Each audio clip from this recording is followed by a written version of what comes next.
to Magai Max class நம்ம என்ன பார்க்க போறோம்னா ஆறாம் வகுப்பு இரண்டாம் பருவம் தகவல் செயலாக்கத்துல எடுத்துக்காட்டு 5.12 தான் பார்க்க போறோம்.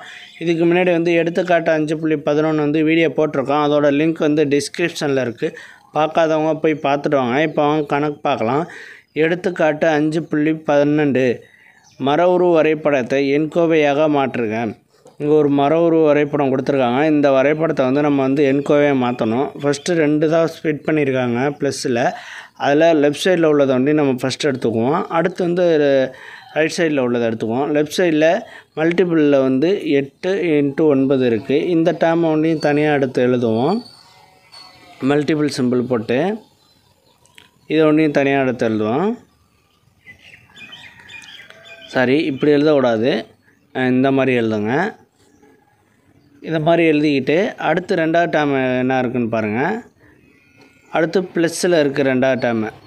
அந்த ப்ளஸில் உள்ள டேர்ம் ஒன்றையும் தனியாக எடுத்து எழுதுங்க. அதையும் எடுத்து தனியாக எழுதியாச்சு. வரைபடத்தை வந்து நம்ம வந்து 2ஆக பிரித்து எழுதணும். ஃபஸ்ட்டு லெஃப்ட் சைடில் உள்ளதை எடுத்து எழுதணும். அடுத்து ரைட் சைடில் உள்ளதை எடுத்து எழுதணும். இந்த 8 × 9 வந்து எப்படி எழுதலாம்னா 8 × 9 ப்ராக்கெட்டுக்குள்ளார எழுதிக்கணும். ப்ளஸ்ஸு 10 + 10. ஓகேவா? ஒரு வரைபடத்தை வந்து 2ஆக ஸ்ப்ளிட் பண்ணி நம்ம வந்து எண்கோவையாக எழுதிட்டோம். இதை வந்து அப்படியே விட்டுறக்கூடாது. எண்கோவைன்னு போட்டு அதை வந்து எடுத்து எழுதணும் நம்ம.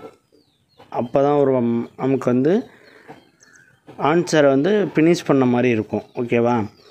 எண்கோவை அப்படின்னு போட்டு இந்த இதை அப்படியே எடுத்து எழுத வேண்டியதான். எண்கோவை 8 × 9